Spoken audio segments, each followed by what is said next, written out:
Hello everyone, আজকে হচ্ছে দিওয়ালি। তো আমার তরফ থেকে তোমাদের সবাইকে জানাই হ্যাপি দিওয়ালি। কিন্তু আমাদের বাঙালিদের জন্য আজকে হচ্ছে কালী পুজো, তাই তোমাদের সবাইকে জানাই শুভ কালী পুজো, মানে শুভ দীপাবলি। তো এটি ছিল আমার দিওয়ালির লুক। আমাকে কেমন লাগছে তোমরা অবশ্যই কমেন্টে জানাবে। ঠিক আছে, চলো এবার যাই প্রদীপ জ্বালাতে। তো আমি এখন চলে এসেছি প্রদীপ জ্বালানোর জন্য।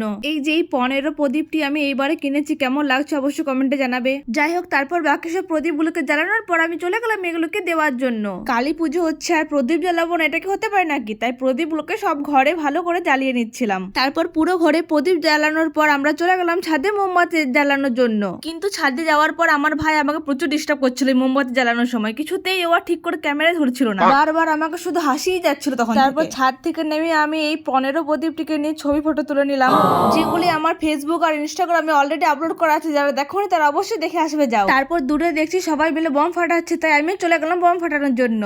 প্রায় 200 বছর অপেক্ষা করার পর ফাইনালি এই ঝুড়ি বাতিটি জ্বললো। সব ঝুড়ি বাতিগুলো জ্বলতে এত টাইম লাগে কেন যে জানি না।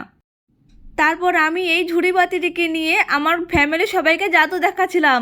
এই যে দেখো, গিলি গিলি ছু। তারপর যা যা ঝুড়ি বাতি ছিল সবই জ্বালিয়ে নিলাম। তারপর যা যা বাজি কেনা হয়েছিল সবগুলো ফাটাতে শুরু করলাম আর কি।